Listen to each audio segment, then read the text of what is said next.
Very good. Does everybody hear that, or is that just something that comes on for the panelists? Anybody could respond. The message that says recording in progress. I heard it. Okay, good, thanks. I guess that means that it's time to start our conversation this evening. I'm Bob Carlton, and we're talking this evening about the CASA process, which has been in progress since 2014. Our featured speakers may not share identical views of the consent decree or of DOJ involvement, but they are both incredibly knowledgeable and capable of discussing the present circumstances and the way forward. So I'm calling this Monday, September 13th meeting, webinar meeting of the Community Policing Council, the Foothills area, to order. And I'm going to ask, since I don't see my usual chat monitors, David, can you kind of watch the chat for us tonight and alert us with anything important that we need to convey? I think I can do that. Thank you, sir. Appreciate it. Okay, roll call of CPC panel members and establishment of the quorum. I'm just going to call your first name. And when I do that, I'd ask if you would clearly state your full name and give a little wave so that the public members can associate the name with your face. I don't see Andre, but I'm going to call his first name, Andre. Okay, he may be delayed at work. It's near the end of the fiscal year for him. David? I'm here. Graham? I'm here. Right there, Graham Boken. Idalia? And I see her. Oh, I'm here. Sorry. Hi, everyone. Sorry. And Josephine Martinez said she may well not be able to be here tonight. She is not feeling well. Judy Young, I see. Hi, Judy. Hi. Okay, I'm going to count that as yes, she says she's here. Catherine? I'm here and I'm going to stay off camera because I'm still recuperating from my knee replacement surgery. Okay, but we're glad you're recuperating. Thank you. And Paul Cedillo, I don't see Paul. I'm hoping he joins us shortly, but again, it's the end of the fiscal year. Samuel is not here. He's just had a ton of work lately. He'll probably get here eventually. And Vance Cabela is not with us tonight. And I'm Bob Carlton, and I'm mostly here. So we do have 3, 4, 5, 6. We do have a quorum, so thank you very much. So we can proceed with business. First off, the agenda was published last week. Are there any complaints or issues with the agenda?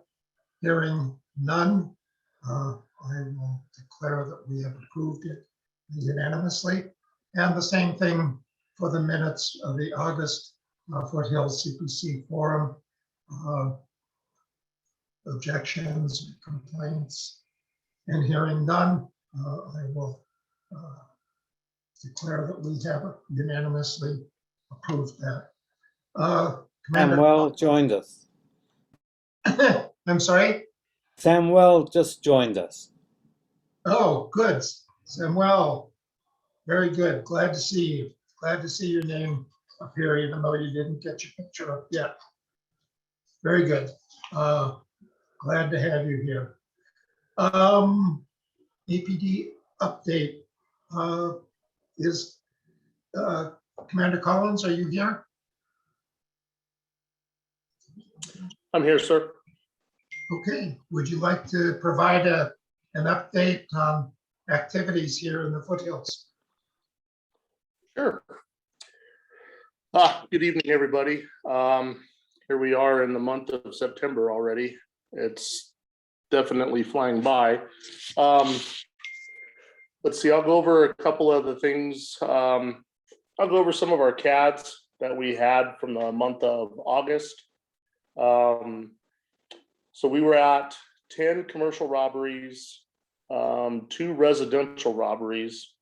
And again, we've talked about that before, and that and carjacking are the 2 things that are really not very consistent up in the foothills, thankfully. But we did have 2 of those. We had 1 carjacking, 10 robberies to an individual, 31 auto thefts, 23 commercial burglaries, 33 residential burglaries, 24 auto burglaries. So we've seen kind of area command wide, I'm sorry, citywide, a little bit of a rise in property crimes. So we've been discussing that on how we're going to address that issue. And it's really kind of plagued all 6 commands. I'm not exactly sure. Usually in situations like this, in a lot of cases, sometimes people who have been arrested will get out of jail, and then we'll see our numbers spike again a little bit. But I can't say that that's what's causing it. It's just from our experience, we know if we start seeing numbers rising a little bit, then we always ask if somebody got out. So we'll be looking into that. I am proud to report that actually 2 things were notable this month, or in the month of August. We had 0 guns stolen. Finally. How long did that take us, Bob? Probably 100 years. Yes, it took a long time, but 0 guns were stolen as a result of an auto burglary. And we did have 1 full day in the area command where there were no property crimes reported. So that's a plus as well. Yeah. And that's only happened to my knowledge. And Samantha will send me a text if I'm wrong, but that happened 1 other time. And it was probably about 1.5 years ago, where I thought the system was broken. I called down to IT, and they're like, no, it's working. So yeah, we had 0 property crimes at least twice. Yep, I was right, twice. She confirmed it. So I know that this is on everybody's minds. Everybody's aware of what occurred on August 19th. The officer involved shooting over there at Montebo near the Dutch Brothers. So I'm happy to report that, and they've had this on the news, but I'll reiterate it. So all 4 of the officers are out of the hospital, all recovering nicely. I actually went by and saw Officer Verbeck, and this was probably about a week and a half ago, and he was doing, given the circumstances, incredibly well. Officer Eichel's doing really well. They still have some pretty substantial injuries that they have to overcome, so it is going to be a bit of a long road for them. Officer Gunderson is doing well, and as well as Sergeant Kinney is. So keep them in your thoughts. We got really lucky on this one, and we hope that is not something that an area commander or anybody else ever wants to hear over the radio again.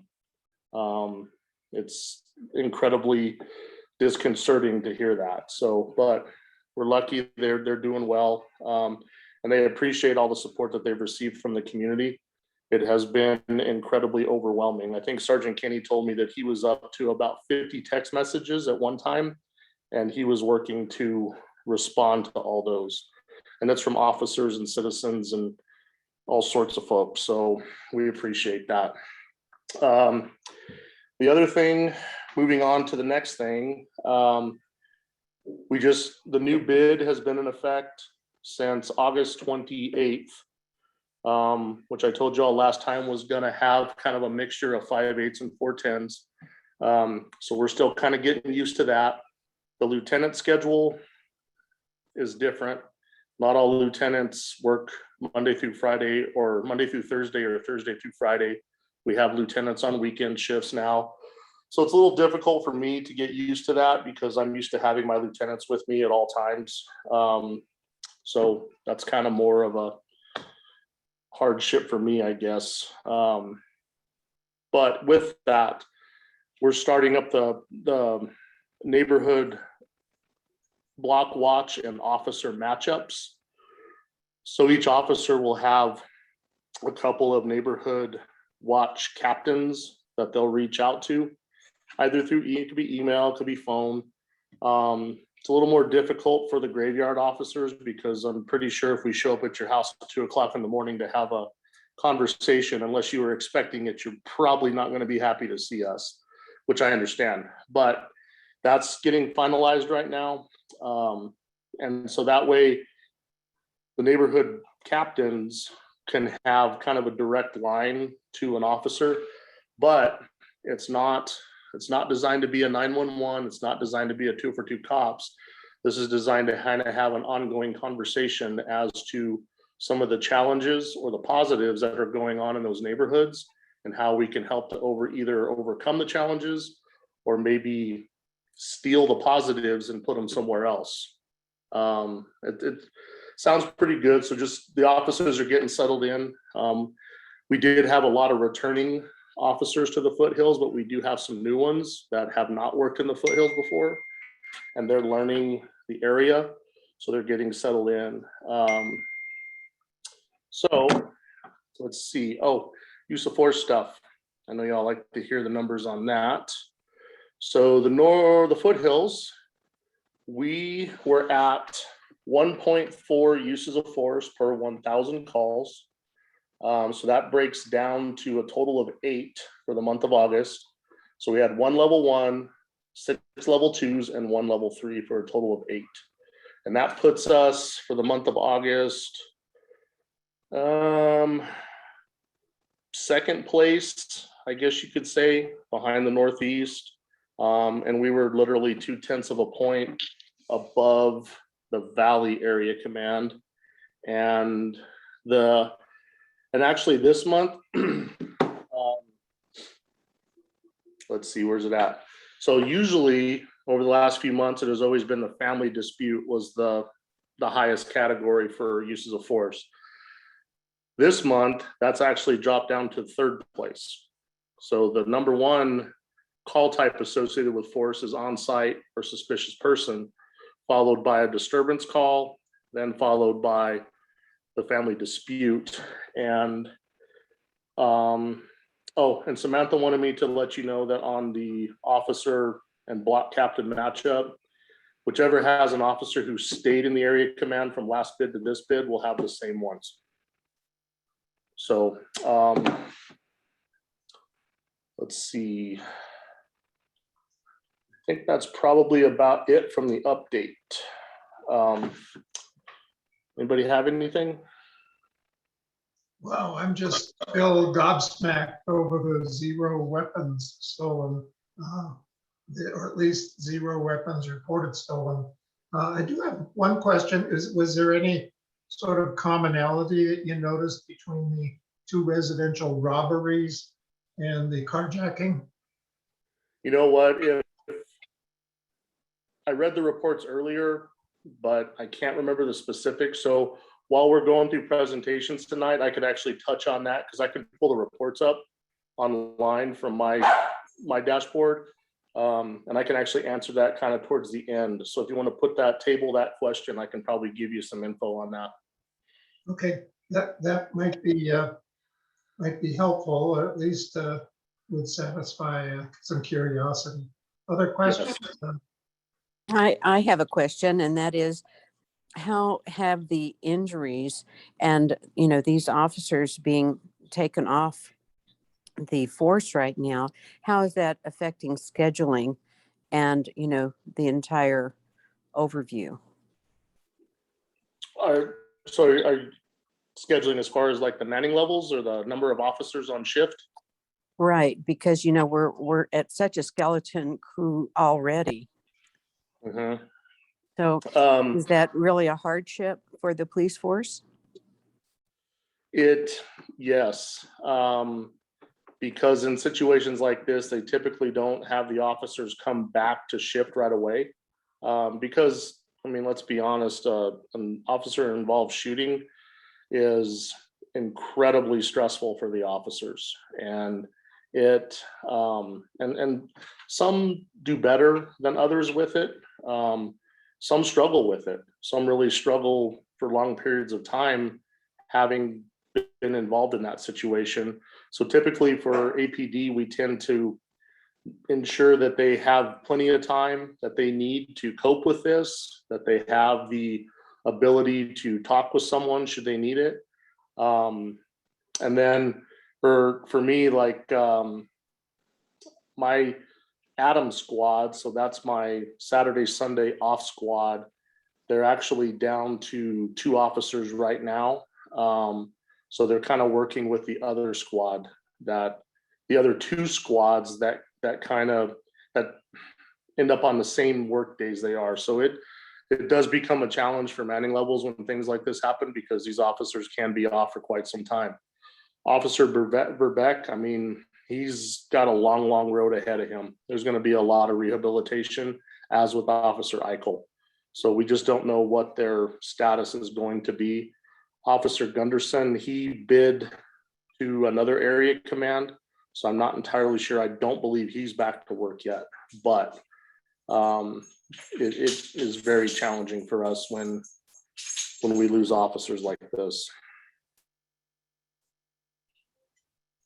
That's totally understandable. But I'm sure that everybody else is stepping up to cover the hours that are necessary so that you've got your team on the streets all the time. One other thing that came up, and I don't have the picture with me, but we got a picture, I think it was last Friday, one of your officers having a conversation with a street person who was leaning, who was on the ground, but leaning against a light pole. And your officer was kneeling down so that his eyes were at the same level. And that was just an outstanding example of, and he was a PRT team member, and my brain is turned to oatmeal and I can't remember his name.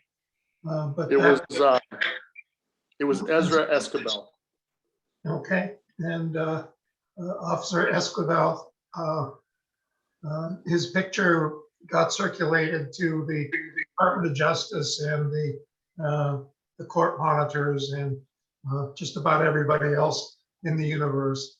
And we're going to see if we can improve the contrast on the picture and include it in our newsletter for October, which is already looming just over the horizon.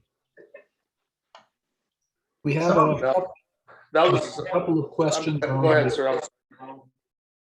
from the chat room. From Kelly Harmon, asking, do we contact Samantha to find out which officer is assigned to a specific neighborhood watch? And And what else? Was there another part of that? no, another unrelated question. Any information about the second suspect from the 8/19 incident? Okay, so I can answer those and I'll answer those in reverse. So right now, we just had a briefing today and the detectives are still looking for that second suspect. I don't believe they have anybody identified, but they're working on that right now. So not much more on that. And then to answer the other part of it about the matchups, the officer will contact the block captain. So Samantha has put together the list, assigned the officers or the officers that have already been here. And then they'll reach out to the block captain. So there's no need to. Okay. Additional questions at this point? And if not, I have one. This is Idalia. Commander, I have a quick question for us that are new to the CPC Council. Is there a way we could do ride-alongs? And just, because I know a few people have done a lot of ride-alongs and they've learned so much. And I just, want to see what better ways to support APD. And also, that's why I joined CPC. But do you think maybe there's a possibility for a ride-along before the end of the year? For the board members? Yes. Yeah, I think so. Just send me an email or a text offline, and then we Okay. can get you set up. We can look at what your time frame is, when you want to go, and how long, and then we can get that set up. Awesome. Okay. Thank you, Commander. You're very welcome. I guess times are changing. It's been 18 months since we've heard that possibility. Thanks for bringing up the. We're trying to limit it slightly, so it's more based on kind of a need thing. But I think the CPC board members have a requirement that they have to go on a ride along if I'm not mistaken, correct? It's strongly encouraged, but we also have recognized that there are some individuals who are temporarily or permanently handicapped in some way, and for whom a ride along is simply an impossibility. So it's not an absolute requirement, but it's highly recommended. Okay. Yeah, and I think it's I'm glad you brought that up. It's actually I think a good thing, especially for the board members. And if someone's not able to do it, there's probably other ways that we might be able to maybe show them around, so to speak. So if that becomes a need, let me know, and I think we can work something out. Excellent. Okay, it's now. We moved rather quickly through the grimble of our routine. But if there's no objection, I think it's time to introduce our special guests tonight. We have two special guests tonight, one being Shawn Willoughby. Shawn is the Albuquerque Police Officers Association president. He's been an officer on the Police Officers Association board throughout the entire CASA process, and he's also an APD detective. So he's got plenty on his plate, and he certainly has the intimate and detailed knowledge of everything that we're likely to discuss tonight. And our other special guest is Max Kauffman. Max is an attorney, well-known local attorney, currently with Disability Rights New Mexico, formerly with the law offices of the public defender.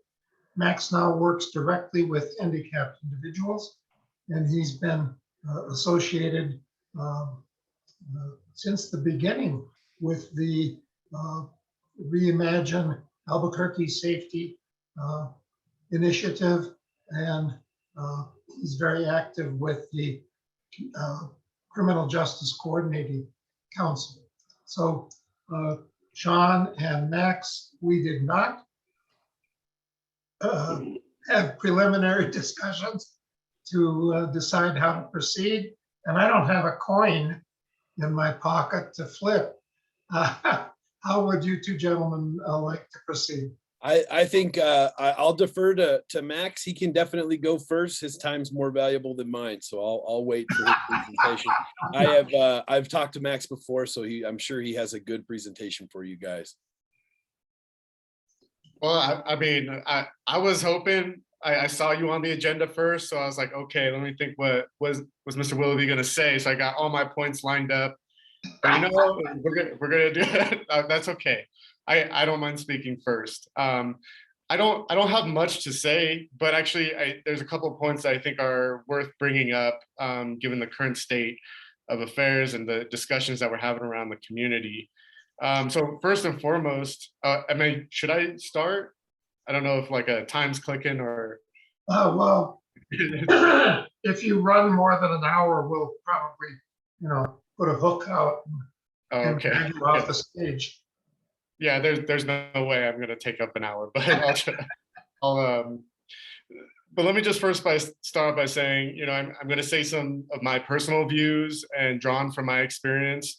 This is just a disclaimer. I'm not asserting the views of Disability Rights New Mexico. But I do, a lot of the experience I got from there has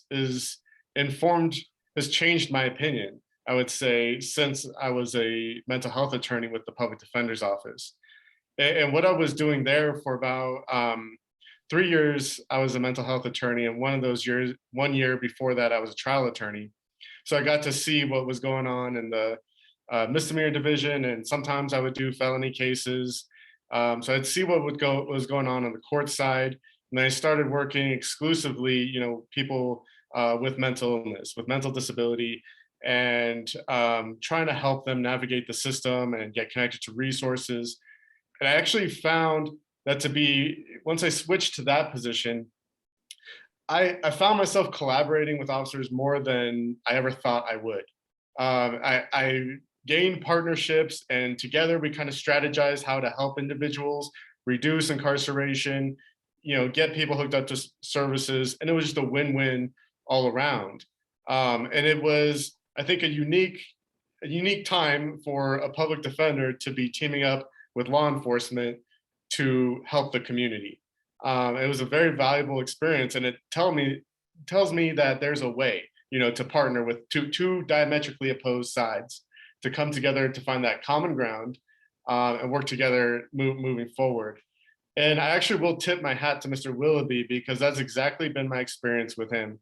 I called Mr. Willoughby a while back on some issues, and I knew that we view things completely different on some things, but there's got to be something we agree on that we could work together. And we were able to, let's recognize that we're going to disagree, but here's some issues I think we both agree on, and how can we, help get something done on there. And he spoke with me.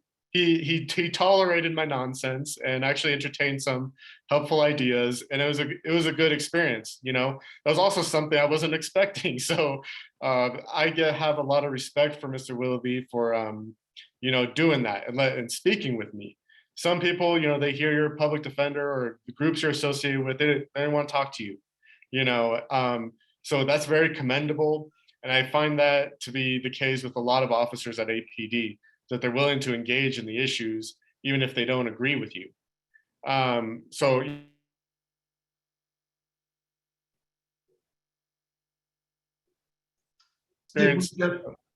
We lost you for a moment. Oh, I'm sorry. Yeah, I apologize, everyone. My internet is kind of wonky. But please interrupt me if I still break up. I want to kind of qualify, what I'm about to say with some of my personal experiences of crime in the city. It started, when I was very young. I think I found my dad's car was completely on cylinders one day when we walked out. In my car, I had different tints for every window for each time it had been broken into. I've had my wallet stolen, my computer stolen. I've been,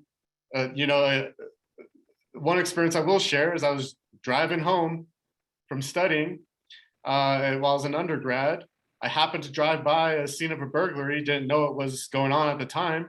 Someone thought I was involved, called the cops. They came into my house, searched everything, searched my phone, only to find out I had nothing to do with the whole situation.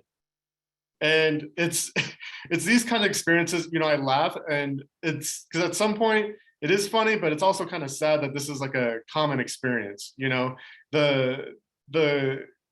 What my brother, my dad, and I all have in common living here in Albuquerque, so we've all been mugged. You know, it's a sad common reality.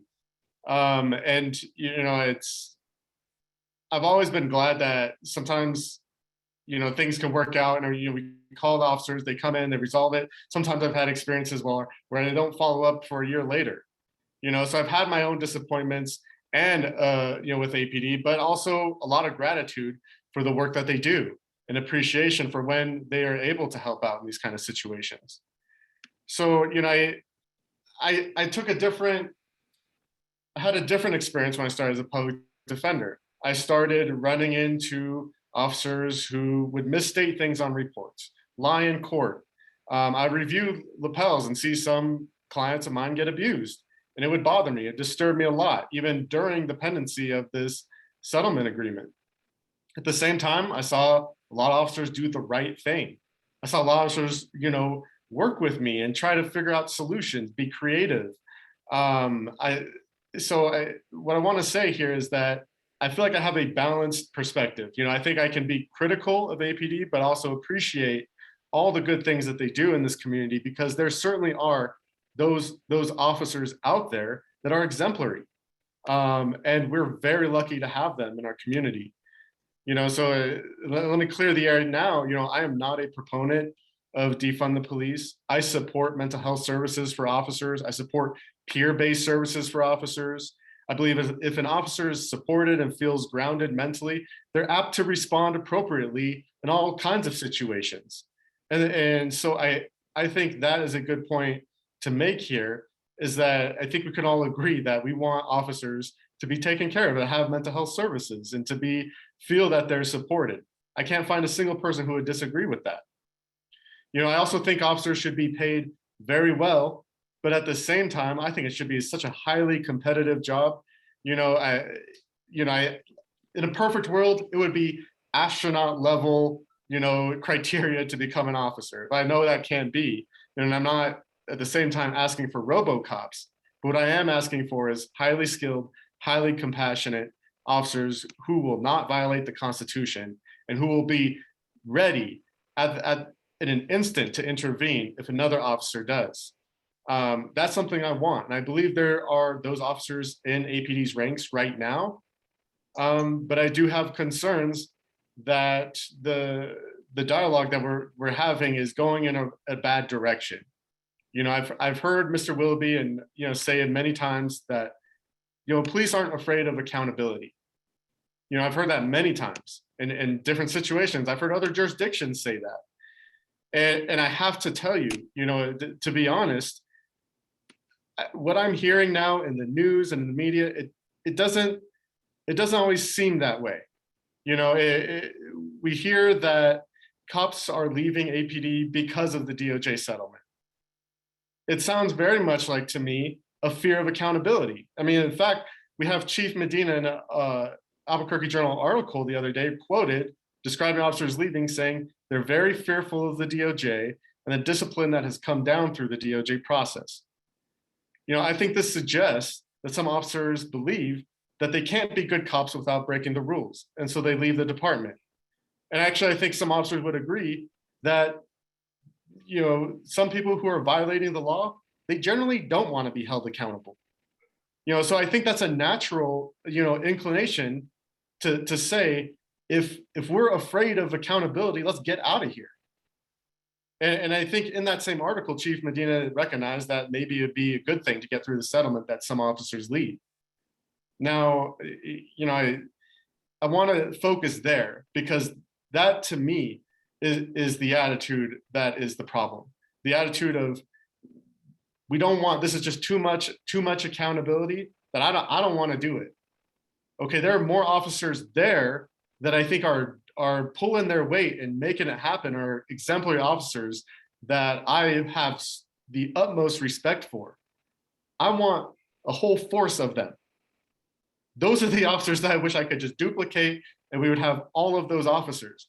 But the deflecting point that I see here is not the focus on that attitude, but trying to blame the reason for that attitude on the DOJ settlement. And I think that is counterproductive. You know, and I think it takes away from the discussion of what other solution is there. because it pinpoints the problem and says, well, the solution is to lessen the restrictions of the DOJ, have less accountability. That's the solution. But what about other solutions? Can we have accountability, so officers feeling supported, and have like programs and trainings and types of ways of resolving the crime crisis in our community? That's the discussion that we need to settle before we decide to say we need to get rid of the DOJ settlement. Okay, because it's the attitude that this is too much accountability. We need to break some rules to get the job done. That's what brought the DOJ here in the first place. And so I think we need to really, as a community, explore some solutions, but we also need to heal. There's a lot of trauma going on in the community, and officers being shot, no one wants that. That affects everyone. And I can't, see anyone, I haven't heard anyone, I've been on the extreme sides, of this discussion say that feel good about that. No one wants officers being shot. No one wants anyone shot in our community. And so I think there needs to be a great deal of healing between law enforcement and the community. And I think a lot of that is going on, especially through the CPC here. I think it's good to have these discussions, and it's important to recognize what those officers are going through who were shot, nearby Dutch Brothers, and what they're going through now. We need to care about them just because they're part of our community. They are the community. So we need to care about them just the same. So I would be the first, to say to people who are dismissive of that, to say, you need to be compassionate towards officers too. They're people too, and they belong in the community. We don't want to get them shot. So aside from healing, I think we need to point to some more practical solutions in this area. I think one, I will recognize, a lot of people say we don't need more cops, we don't need more officers, we need to, do other things instead. I think to some extent, yes, you need a fully staffed, law enforcement, department. In 2015, there was a consultation rather with APD on a staffing assessment. And I think back then it was 1,100 or something was what they would need to be fully staffed. But the emphasis of that article was actually, how do you efficiently allocate these positions so that'll be well run? So that way you're not just having a flood of officers on the streets, but then other departments and other areas within the department are not staffed. You need to staff it efficiently and concentrated intentionally. And that way you can make use of little. And I will recognize, there was a Brennan study, I don't have the citation before me, but it did involve APD. And it said, increased police presence does have a marginal effect, on crime. So I'm not going to deny that having more officers has no effect on reducing crime. I think the way officers are presenting themselves in the community is important. I think having the presence there definitely deters crime. I went to law school in DC, and I apologize for droning on, but I'm going to try to wrap it up soon. I went to law school in DC, and while I was living out there, I noticed something about the officers. When they're driving around their patrol vehicles, they had these blue lights at each end, always on, always on. So they were never off. So whenever you look down the road, there's an officer over there. So it seemed to me that they were suggesting that by letting you know that we're here with these lights, that people are less likely to commit a crime because they know you're there. And in Albuquerque, I noticed this way of doing things. It's more of like, let's lie in wait to where we can catch someone while they're in the commission of the crime. And then later, they'll realize, hey, I shouldn't commit crimes. What I would like to see in our community is the same thing that they do in DC is saying, there's officers around. I'm not going to do this crime because I see there's an officer right there, and that will have an effect. So that's, some feedback that I wish I would like to see here in the community. The other thing I would like to see is more implementation of what we call smart policing. And I don't know if this is a concept that has been talked about in the CPC, but It's about incorporating, evidence-based practices in which communities and the police come together and they build trust such that when the police are considered legitimate, and the community is safer and more law-abiding. And part of that is called, procedural justice. And that requires elements of fairness in the process, transparency in action, opportunities for voice, and impartiality in decision-making. And when the public sees this and knows this, and they believe that police are operating legitimately under these, then that shows that there will be a reduction in crime. And this is evidence-based. And that's the work that you all are doing here. And that's why it's so important that it carries on, and that we be even more intentional about that. And I believe that is the intention of the DOJ settlement. So I think that's essential that we keep the settlement here, that we try to satisfy the requirements of it because it's merited. But at the same time, I would probably agree with Mr. Willoughby that we need to take care of our officers and have a more trust building in the community between law enforcement and the community, because I still think it's lacking even after a number of years and extreme effort to bridge the gap. There's still a lot of work to do. That's about my whole spiel. So I'm sorry it took so long, I'll pass it over to my friend, Mr. Willoughby. Excellent. Thank you very much, Max. And one thing that you said at the end resonates with me. It takes a long time to change attitudes.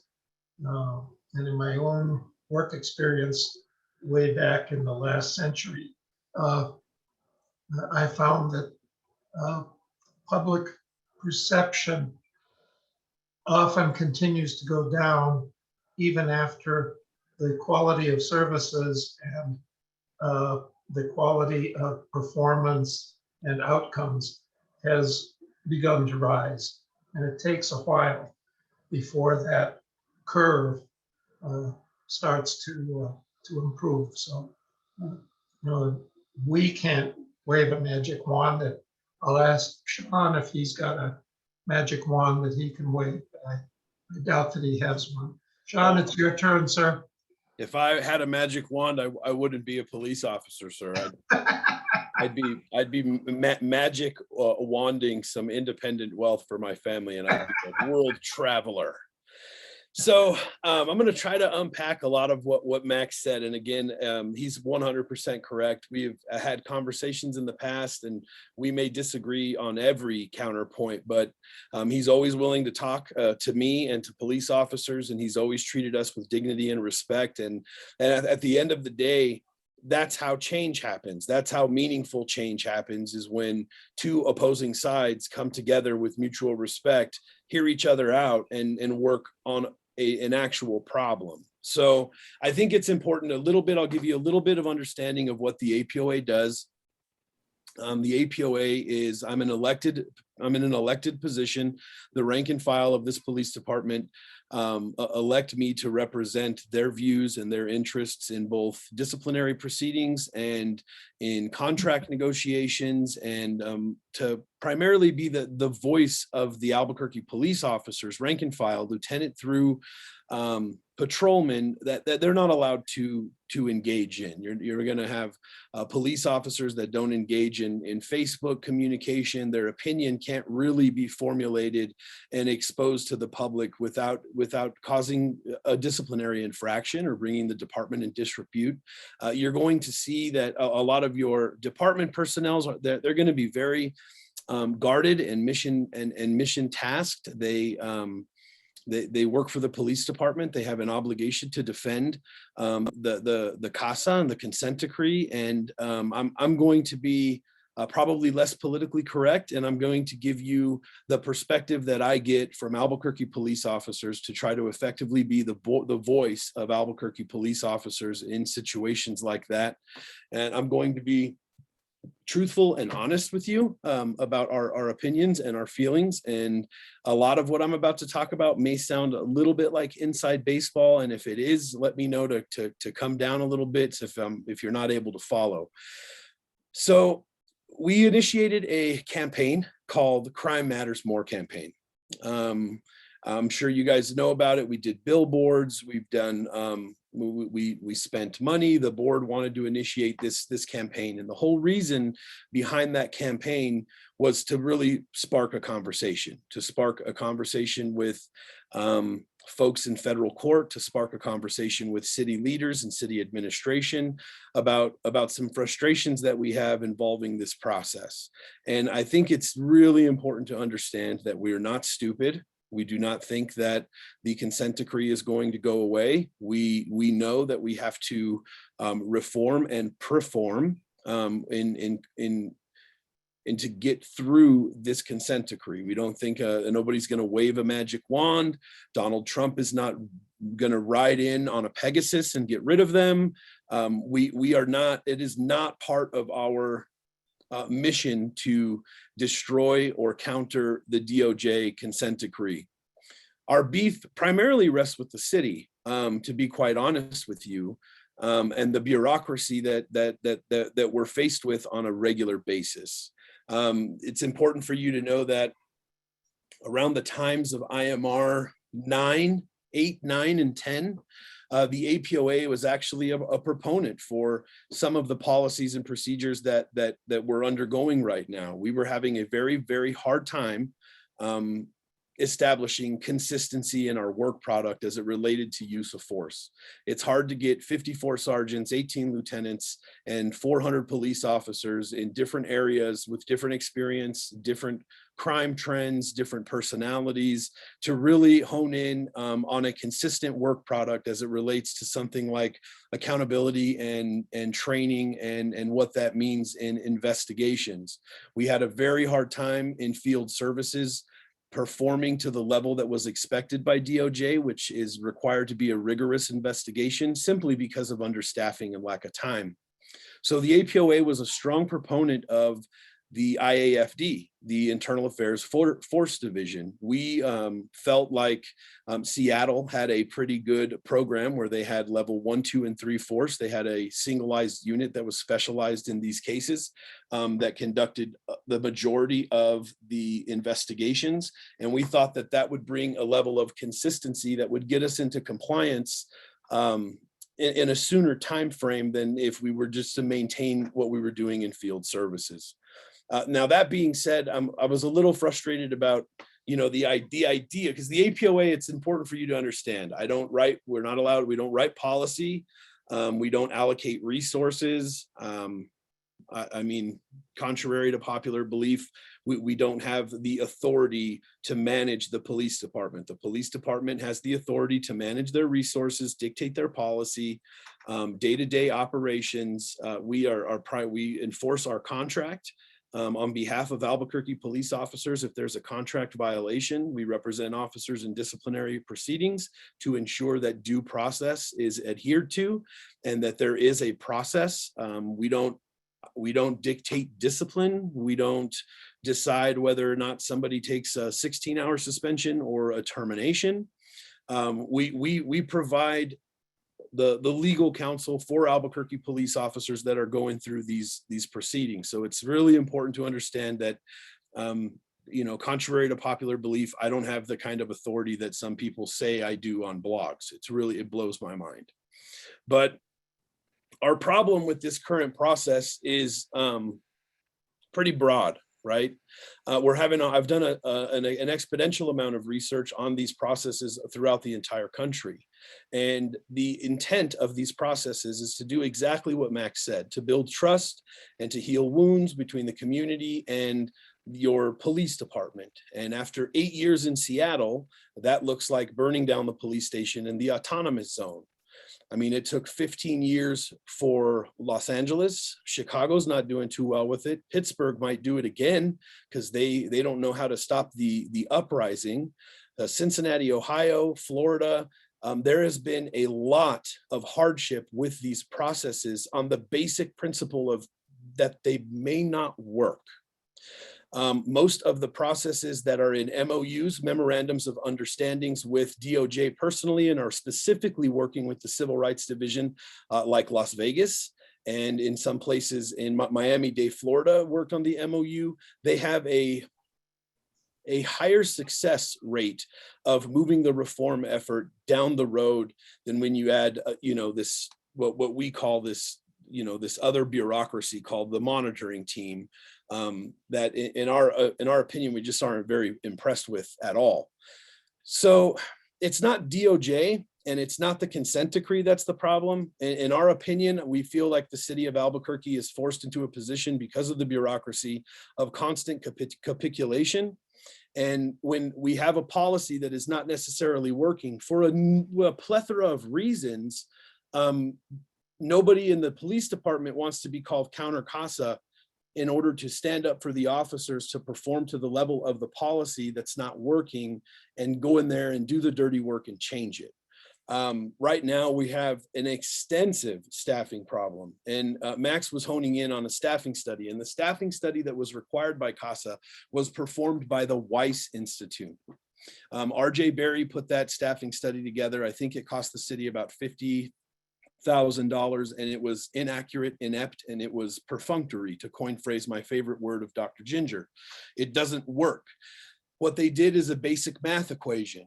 Land mass, number of calls for service, number of officers. This is how long they spend on calls on average. If I want 50% of an officer's time to be proactive policing, we need this number of police officers. That doesn't work for this agency. This agency needs to really hone in on the administrative burden that has been bestowed on Albuquerque police officers, to include chain of command. Commander Collins' workload is overwhelmingly increased because of the administrative burden associated with the reform effort. So one of the things that we commonly ask the city for, and this CPC may be able to help, is we almost want a forensic accounting of these jobs within the police department, taking into account the fact that forcibly handcuffing somebody, which is a very low level, level 1 use of force. How long does that take? How long does it take the officer to do that function? Is there a reason why a priority 1 and a priority 2 dispatch is taking an officer on average over an hour and a half to complete that call to get back into calls for service? And are we taking these administrative burdens that our policies bestow on our operation into consideration as we analyze staffing models and allocation of resources? Albuquerque's never going to arrest away crime, but I will tell you that Albuquerque is in a position right now where we are literally underwater.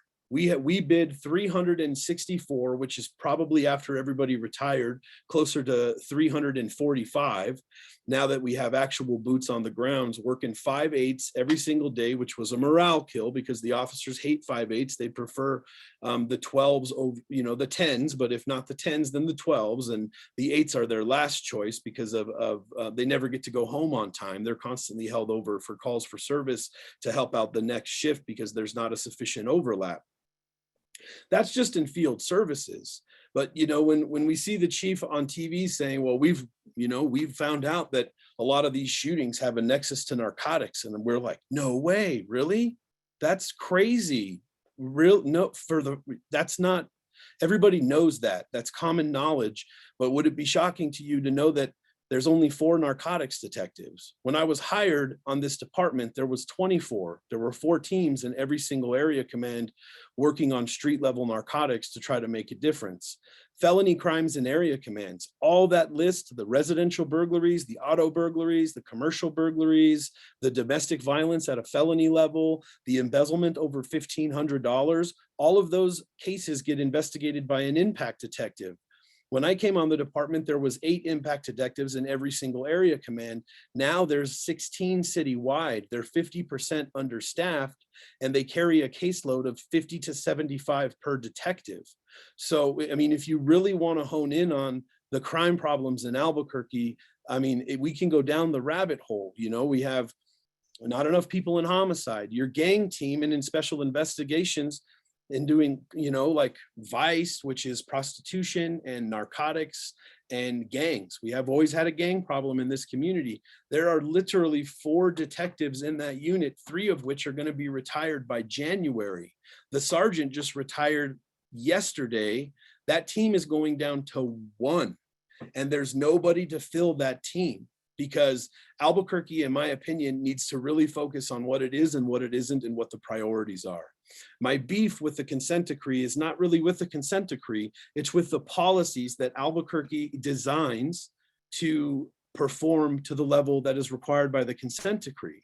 And there are a lot of ways to trim fat in those policies to stay consistent with the consent decree and to give a recipe of success to Albuquerque police officers.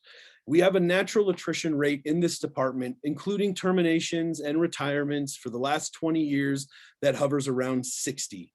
60 police officers usually exit the department on an annual basis. Last year, we had 81. This year, right now, today, we have 116. And November is going to be another hit. And December is going to be a massive hit, because December is a very common month for folks to retire because of how they do their additional retirement systems and drop into their future. So this is very concerning to the APOA, and it's not bad officers that are leaving this department. It just isn't. You know, I won't share any names with you, but I'll give you, there's a lot of officers that your younger officers are making a decision of, the level of accountability makes officers feel like they're damned if they do and they're damned if they don't. There really isn't a recipe for success, that the policy has an unrealistic expectation in it. They try to perform to the policy, but they still wind up in trouble for these attributes. And the level of scrutiny on Albuquerque police officers, I mean, this is a business. If you're a 5-year police officer that has 20 years before you, and you see this train wreck coming down the tracks to this agency, knowing that every other agency in the country is looking for well-trained police officers, which our officers are, why not go to another state in another community that supports their department or their officers better without having to deal with all of this nonsense? And it's not to say that accountability is nonsense. It's not to say that holding officers accountable is nonsense, but what's happening to this police department is nonsense. We've had police officers that were disciplined for eating a burrito on the way to jail because he's hypoglycemic and he needed to eat. He did it while he was driving. That's technically a policy violation. I've had officers that were in a parking lot working on a report while an elderly woman was getting her purse snatched and she was being accosted, get disciplined for engaging in police work without waiting for backup, all to get redisciplined the following year for not chasing after an offender when he didn't have charges and he didn't know, and he was alone. So he got hit on the first year for intervening without backup, because statistically speaking, if you have backup, you're less likely to use force. That's what he was told. And the next bid, he got disciplined because he was trying to get information. He wasn't able to get the information from the officers on the front of the house. It was a third-hand domestic violence call. The individual was crawling walls all the way to the top of the street. And when they confronted each other at the top of the street, he didn't have charges. He didn't know if we needed to chase the guy. We didn't have any information, and he was alone. And he remembered, if I use force or I get into this and I'm alone, I might get in trouble. So I'm going to let this guy run. Well, he did that, and then he got in trouble for failing to intervene. Well, as a police officer, if you have on your professional record failing to intervene, that is going to make you less marketable in the profession of policing. So police officers are making a professional decision. They're going to be police officers. They do this at a profession. There are several police departments throughout the nation that are hiring police officers right now.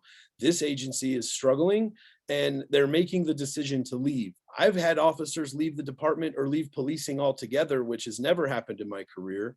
And we've seen an enormous amount of retirements.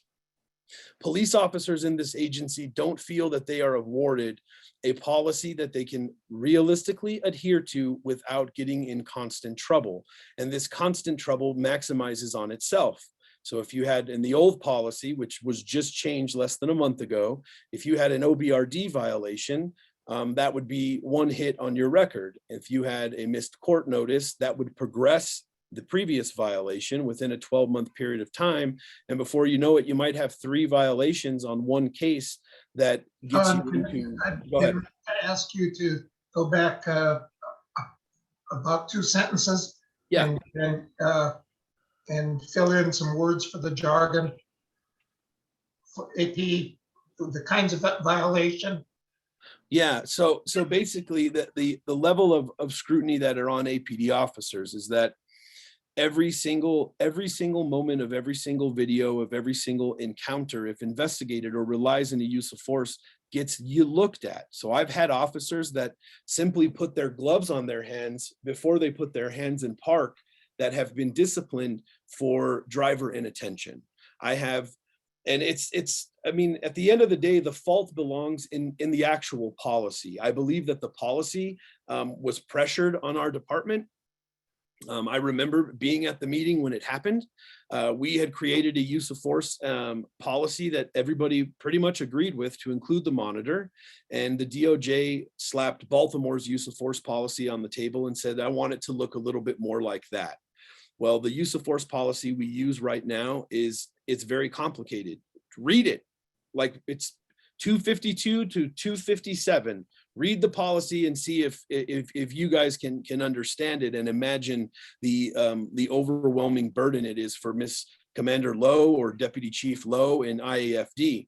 The only attribute of our operation that actually has analyzed how much time it takes to do a case is IAFD, and that was done under Commander Middleton.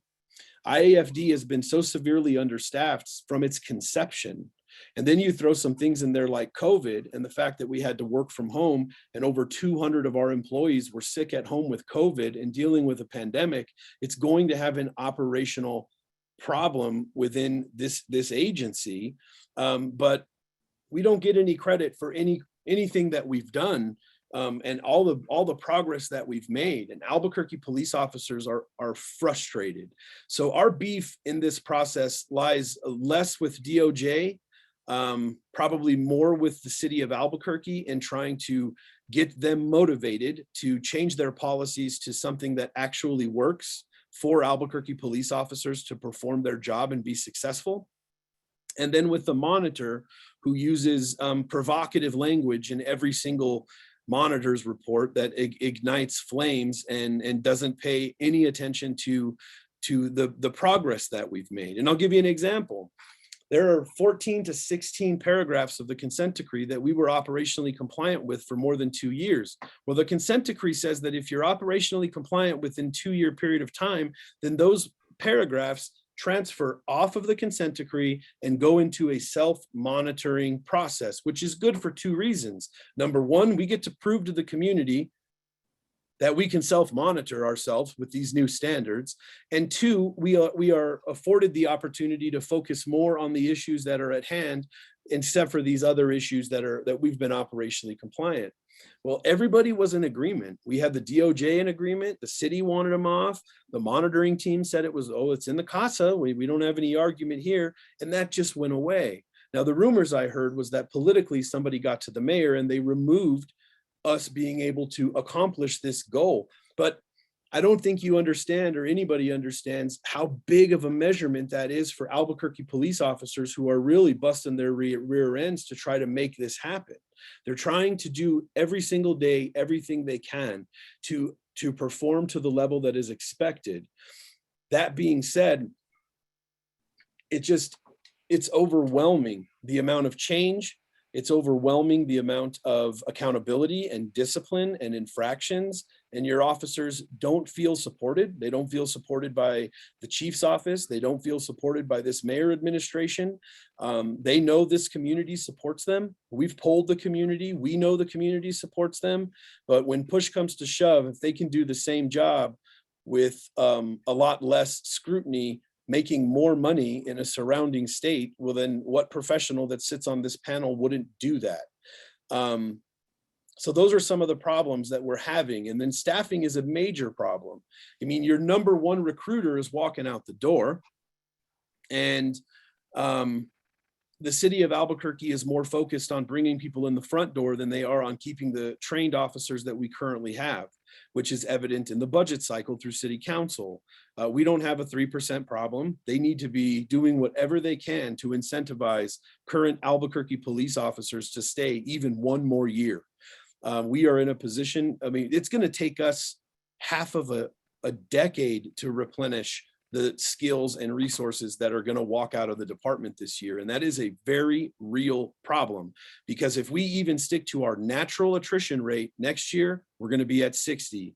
The year after that, we're going to be at 60. So if you hire 100 police officers and you lose 60, you're only growing your police department by 30. If we have 160 people walk out the door this year, it is going to take nearly a decade to replace those bodies on the streets. And it is a very, very large problem.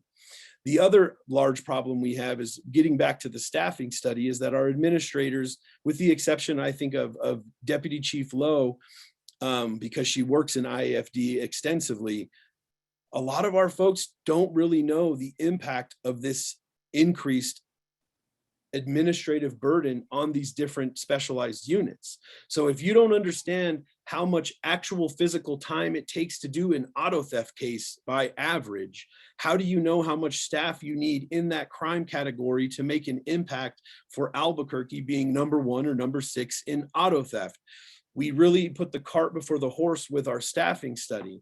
The other thing I think Albuquerque needs is a charter dictating, in the city charter, how many police officers we need based on that staffing study. If we spend the money and we do the research and we identify how many police officers we can use in this community to be successful, both in the consent decree, continuing our reform effort, and with crime fighting, well, we need a city charter that holds the future accountable to ensure that we have the necessary resources allocated to the police department. Because part of this reform effort is not just the reform effort, it's proving to the community that we can take the reform effort and go forward, that we can take this reform effort on our own and self-monitor ourselves.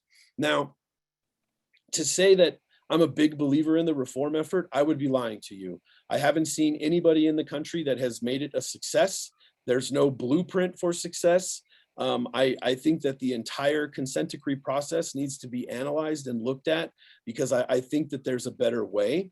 Every single community wants a better trained police department. They want a better trained police officer. Well, that starts with money and allocation of resources. Reform is all about training. It'd be shocking to most people to understand that your rookie police officer that gets out of the academy and goes into field services with a badge and a gun, and they slap him on the rear end and say, "Go get him, Tiger," has 80 hours of firearms training. He has 80 hours of defensive tactics training, followed by, in most agencies in this state, not ours because of DOJ, followed by an annualized training of 8 hours for the rest of their career. Now, some of those officers independently train themselves and get classes and are interested in certain lines of policing and become experts in their field. Some of them just float through a career and don't take any additional training. But reform, the nexus of reform is training. I think police officers should be given the opportunity to train on a monthly basis for an entire shift, but that's out of this world. We can't even cover the state fair with staffing without having 4 officers in 3 different area commands on Sunday to respond to calls for service. So all of these problems feed into each other. You're not going to have a well-trained police department without the staffing. You're not going to know how much staffing you have until you do the homework and you actually give it a really honest look at how much staffing you need. And then when it all comes back down to it, the taxpayers are going to have to fund this entire plan. There's a ton of unfunded liabilities or unfunded mandates in the world of law enforcement. The reason why this is because the catchphrase reform, it polls well. That's the reason. It's one thing to say that everybody should have an OBRD, an on-body recording device. We're fortunate in Albuquerque to be in the biggest tax base of the state, so we actually have reputable equipment that works. It wasn't always that way. We had the Scorpion camera in 2012, which was a trashy piece of equipment. But when the state of New Mexico creates a law that is flashy and polls well, that says, oh my gosh, every officer needs to have an on-body recording device, but doesn't put any funding with it, what about those poor guys in Torrance County? What equipment do they have? Now they're liable, the department is liable through the Tort Claims Act on a piece of equipment based on a mandate that wasn't funded by the state. So we see this in all walks of life. I'm the son of a drug addict who died at 39. He had 5 kids. I have a sister right now that is addicted to heroin and on the streets of Albuquerque. I am telling you guys, what we're doing in New Mexico doesn't work. That poor lady doesn't have insurance. Nobody's going to help her. They give her Suboxone at a day clinic, which she sells for more dope to move on with her life. What we're doing, it's like the mentally ill. I was talking to Max, I think. Mental illness is great. There are people that suffer from mental illness in this community. We're in contact with them every single day. But if you're putting all of your resources in responding to mental illness and you're not putting your resources in continuing service for these folks, you're just Groundhog Day. The Albuquerque Police Department might respond to people that suffer with mental illness, great. The same guy every day for the rest of his life. But in the largest city in this state, we have 26 beds for people that are in crisis. Does that sound like an investment in a problem? So basically what, in my experience, what we have is a bunch of academics that don't have a lot of life experience injecting on policy and procedures that don't work. I can't even remember the last time a comment on a policy was adhered to, taken into consideration by the Albuquerque Police Department. I think that there's some changes going on right now. I think that there is some motivation to try to really hone in on how do we perform to the level expected in CASA and have a policy that also allows our officers the freedom to do their job, all the while keeping a close eye on what the bar is. I think that there's a recipe to succeed with that, but it's not going to happen overnight. We're not going to grow this police department overnight, and we really need to get the hard work done. And the other part of this is that it's political. This is political. Every single person that represents the community, the actual community in the consent decree that is in federal court is the ACLU Albuquerque Forward Amici subclass. That's the Amici. We've got Peter Kubra with, I mean, these are all folks that, in my opinion, kind of have an agenda in mind. And they have a platform and a direction that they want to see. But this community doesn't really have a voice. This community doesn't have a voice. You know, driving around with different tintings to document every single time your car's been broken into, or having to get robbed at gunpoint or be the victim of being mugged regularly, like most people that grow up in Albuquerque. That's not normal. It doesn't have to be that way. But the truth is, we don't have the staffing to do either. We don't have the staffing to make an impact on crime, and we don't have the staffing to follow through with what our obligations are on the consent decree. And you throw COVID in the mix, and it's a disaster. I mean, I don't think there are any easy answers, but most of the APOA's position has a lot less to do with trying to get rid of the consent decree or trying to move away or get the DOJ out of New Mexico. Has nothing to do with that. It actually has to do with motivating our leadership in the mayor's office to stand up and to recreate policies that would allow us to be successful. And I mean, it's important to go ahead, sir. I don't mean to talk forever.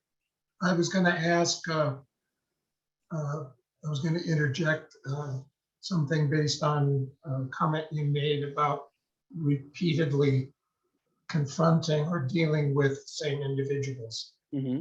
And I'm not sure that everybody that's tuned in tonight is familiar with the term frequent flyers.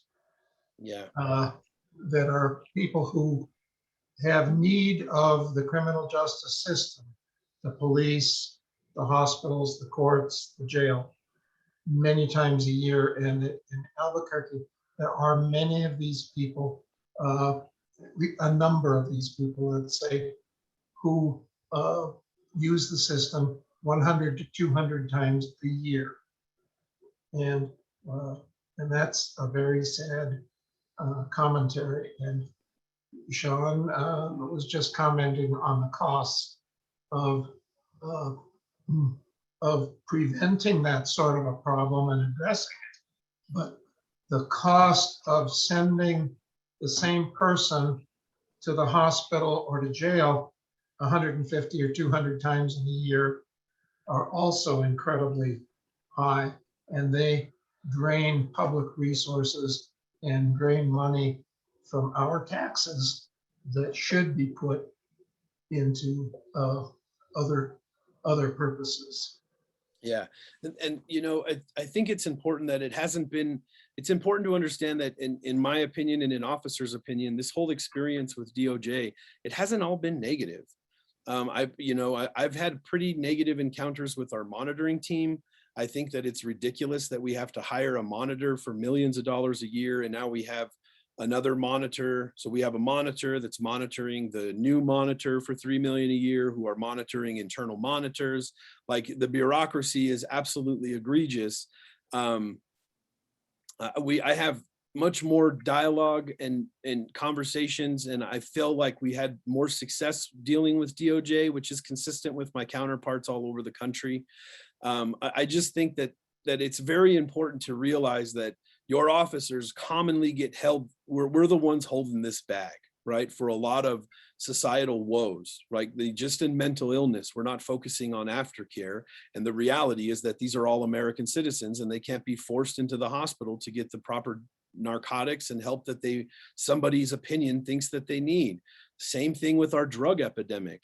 If they don't want the help, and there's no help for them when they do want the help, the only thing we have is MATS. Have you been there? Go check it out. It's right in the heart of the war zone. It's horrible. Nobody goes to MATS. Nobody wants to go to MATS unless they're literally desperate. So, you know, a lot of folks will point fingers at policing, but it's important to understand that a lot of the systemic problems that society is facing right now really comes from legislatures and states all around this country that are not willing to invest the money to actually solve the problem. It's like our homeless issue. Why are the tiny houses not 100% occupied? Why? Because a lot of those folks don't want to live with those rules. They don't want it. They don't want to live in a tiny house where they have to pass a drug test, or they're not allowed to drink and party and live the way that they want. Some folks are actually right where they choose to be, or they suffer from mental illness, but we still have the problem of getting the resources, or getting them to want the resources that are available to them. So a lot of the problems facing Albuquerque are deep-seated.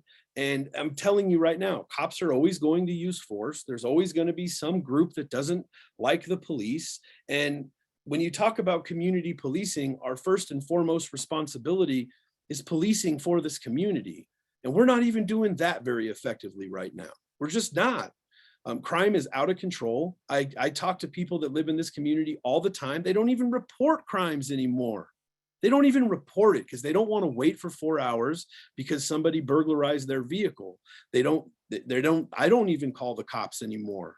I've had, my mother-in-law lives in the heart of the war zone. My car's been broken into several times. Why call? For what? So that I can wait for 3 hours to get a report for fingerprints that they're not going to get? It's cheaper for me just to pay my deductible and move on. So a lot of the crime numbers that you're getting right now are not reflective of the actual crime that's going on. And there is not a one of you that lives in this city that thinks that we're doing good on any fronts. Maybe we're not doing as great as we could be on the reform effort, but we're failing this community when it comes to crime fighting. And we're failing it because we haven't resourced this department. We're trying to be everything to everyone instead of focusing on the basics. And the basics need to come first because crime does matter more. John, can maybe Max has some thoughts. He's been very quiet over here. Thank you, Max. Sorry. No, actually, I think, Mr. Willoughby's points on the administrative dysfunction, it's reasonable. It's a very reasoned argument that I think merits a lot of attention. The administrative fixes that could be made to solve a lot of the issues within the department, I think deserve attention. You don't hear a lot about that, I think in the terms of the CASA, because I think the point is the constitutional violations on the street. And I think you're right, Shawn, that there needs to be more attention on how the city responds to meet the terms of the settlement. Yeah. and not blaming the settlement itself. And I think that's a great perspective. But I also see that, I think you're hinting at it, is that it doesn't all come down to the officers. And I think there's a infrastructure problem with the city. We don't have a lot of residential treatment centers. It struck me as odd, Commander Dietzel was saying at the Mental Health Response Advisory Committee, he was showing some data, and it shows that APD were transporting people significantly more for voluntary treatment than they were for involuntary treatment. But what was happening is the hospitals are at capacity for whatever reason, or the person's rejected, they don't have the same risk assessment that the officer has. So the person doesn't get seen at the hospital, even when they want to go to the hospital. So now they're on the streets and they pose a danger to themselves or others. So the only other option at that point is to take them to jail, because that's the only place that will accept them. So the jail becomes the largest psychiatric facility in our state. And so there's that missing piece. And then I feel the struggle. I've had officers tell me the struggles, like, I don't want to be putting someone with mental illness into jail, but what can I do? What's the solution? Well, there's this missing gap. We don't have a functioning crisis triage center right now. We don't have, a sobering center. We don't have a lot of things that could be used to deflect people from just hospital or jail. And so I think in some ways officers are left without tools, and then they end up bearing the heat, when all goes wrong. And so I agree, to the extent that there's administrative issues do need to be cleaned up, and I am definitely not qualified. And it sounds like, Mr. Willoughby actually has like ideas to fix this. I don't, I don't know how you fix administrative hurdles in a department unless I'm there and dedicating my job to do it. Well, Max, it's so interesting to me. Just real quick, I'm going to give you an example of why officers are leaving, right? So administratively by the CASA, we're required to have what's called the Force Review Board, right? The last administration, this is the last stop shop. The Force Review Board, when everything's done, it's through the IA process, it's through everything, it goes to the FRB. And if there's any problems with it, well, then the FRB can get it reinvestigated, or they send it back, or they say, good job, or this was not investigated correctly. Well, before our current administration was intact, the FRB was closed for about 18 months. So we have a backlog of FRB cases for a very significant period of time. And in APD, we have a contract, right? So everybody agrees in the reform effort. If you're reform minded and you think that reform is a positive thing, is it appropriate to make an officer wait 18 months to show them that they did something wrong and then discipline them? How is that impacting day-to-day operations with contacts that officer's had throughout the last 18 months? So in our contract, based on the initiation of an investigation, the department has 90 days. They can get a 30-day extension. Then there's a 30-day review period. Then there's 14 days for final disciplinary decision, at which point we're allowed to appeal. And this is very inside baseball. But I'm telling you, I have probably over 120 officers that have filed prohibited practice complaints against the city for being redisciplined on a case that was previously investigated as in policy.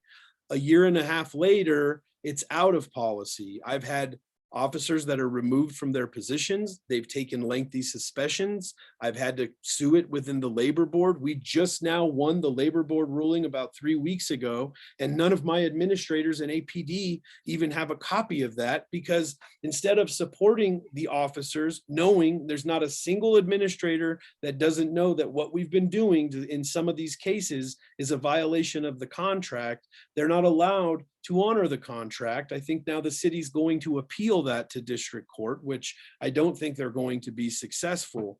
But the problem that I have with this is that this is common sense. It's just like the CASA. It is the city of Albuquerque's job to comply. That's it. That's it. It's their job to comply with the confines of the CASA. The DOJ is there to enforce the CASA. We have a contract, and it's the city of Albuquerque's job to comply with the contract, and it's my job to enforce the contract. So CASA recognizes my contract. CASA recognizes the 90-day window. We don't have problems there. So my problem and my major beef is with administrative decisions within the police department that have negatively impacted our officers. And when you have a reputable sergeant and 120 of his friends that are involved in untimely discipline on a case that was previously ruled in policy that get removed from their job and extensively disciplined, what do you think that does to morale? Does that give a police officer any security in anything at all? And what do the citizens get? A year later, after all of these existing contacts, we're now teaching an officer that what he did 18 months ago was wrong? What about the cases between 18 months ago and today? Do you think that pattern is going to exist in their work performance because they didn't know that they were doing wrong, because the case didn't happen for 18 months? All of that stuff is very, very inside baseball, but it is the reason why Albuquerque officers don't feel supported, and they don't feel that they can succeed. I can't tell you how many cops get in trouble and they say, Shawn, well, what did I do? And I'm like, I don't know. They have no idea. The department hasn't even communicated to them what they did wrong. I got a case right now where a police officer brought a plethora of policy and said, I was following these policies. What did I do wrong? I've asked the administrator, I said, sir, if you decide that this officer was in violation of the policy, would you please communicate to them in a meaningful way to explain to them what they actually did wrong? Because this is an officer that stands before you that knows the policy, feels that they followed it, and they don't know. Like, I mean, these are very basic things. I don't know who wanted to say something there. I was just going to suggest, there's an old axiom, I think, from the news that if it bleeds, it leads. Oh, yeah. And if you take a critically important story about 8 APOA council people and 2 public interest attorneys and 3 administrators for the city, and they sit down and they work out an administrative issue over a period of, let's say, 8 hours. Is that going to get in the paper?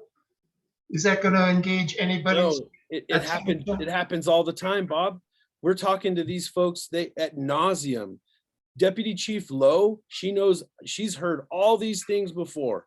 She knows, and there are certain pressures associated with this process that doesn't allow us to do that. You'd be surprised how hard it is to change a policy in this department. Well, and the issue that I'm trying to get at, and I'm probably not doing it well, is that it is really tough for people like me who are on the outside, sort of on the outside, to get really interested and supportive of some of these issues that are administrative in nature.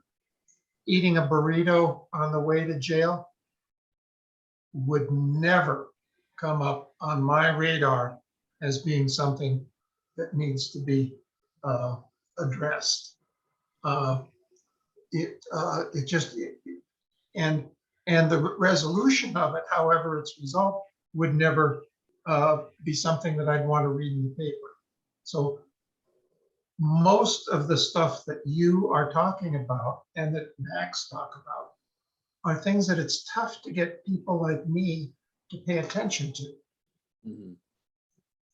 Yeah. And I don't know how to get around that.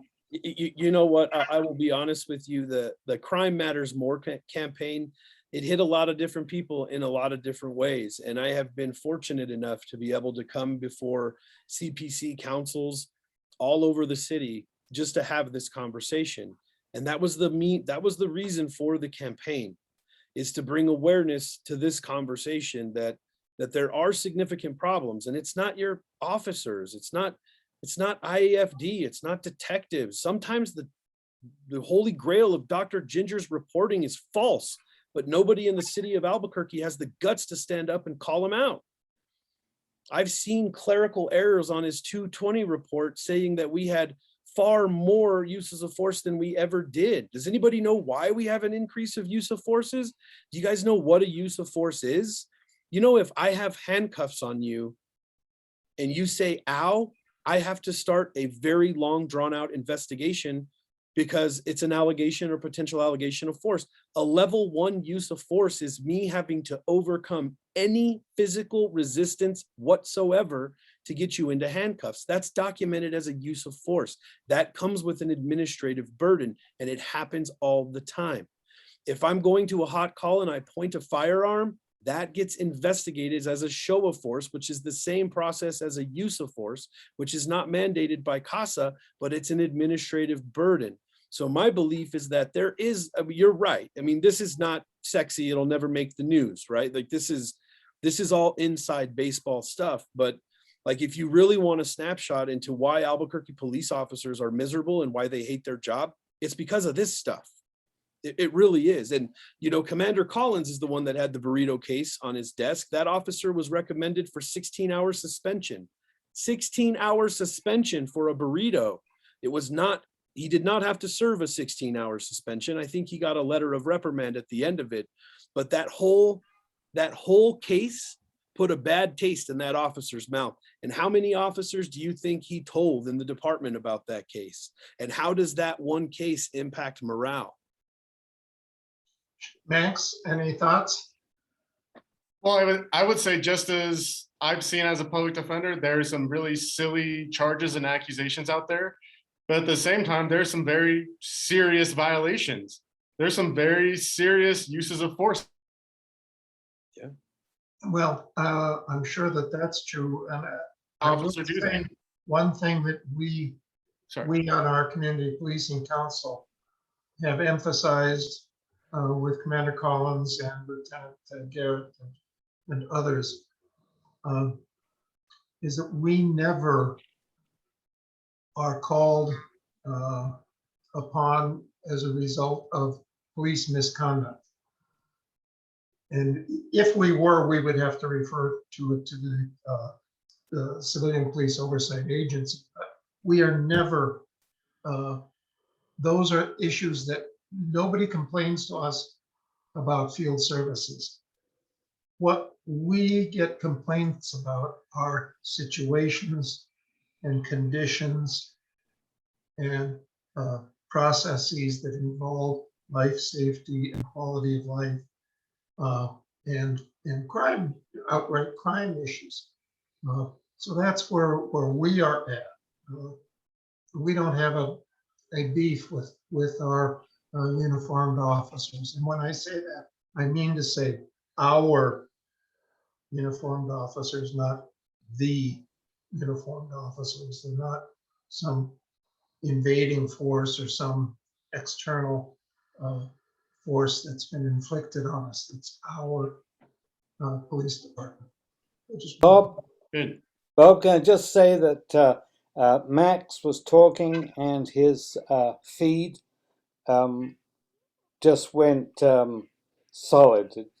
We didn't hear exactly what he was saying. So if Max, if you can remember what you were saying, the last paragraph you were saying, if you could repeat it, because we definitely lost it and you were making a point.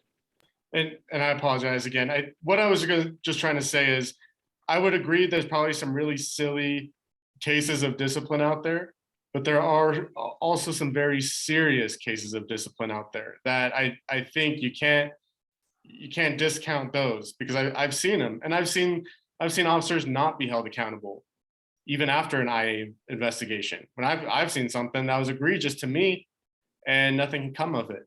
So I think a balanced approach is appropriate. One where you don't have these silly burrito cases and you really are sussing out the true violations when they occur. And I know that, Shawn might not be able to be in that position to be like, oh yeah, like some officers are bad, but I would say there are some bad violations out there. But I will recognize there are probably some really silly cases that don't belong or are causing an administrative burden when we could be focusing on more serious things. The other thing I wanted to just say is, I actually kind of want to give a shout out to the city and county on the direction they're going in some ways. because I know that they are trying to address these issues of behavioral health gaps in the community, such as a FACT team, forensic assertive community treatment. So maybe we can start taking some high-risk individuals, and having some wraparound services to reduce crime using evidence-based practices and so forth. And they're planning on, trying to, do a feasibility study on a sobering center at least. So I think that direction is good on the city and county. So I would give that little bit to the city and county, that I think that at least on the infrastructure side of things, they're looking towards improving that. But yeah, I don't want to understate what Mr. Willoughby was saying about the administrative burdens and how that's creating internal dysfunction. Bob, this is Catherine Bolkovac, and I just wanted to say something, and I think it's important that I am extremely proud of Shawn Willoughby for being brave enough to come forward tonight and really express all these concerns. Because in the end, what I'm hearing is a whole lot more than just police brutality cases, which everybody keeps coming back to at the end. And we've said this for a long time, and he has reiterated it tonight.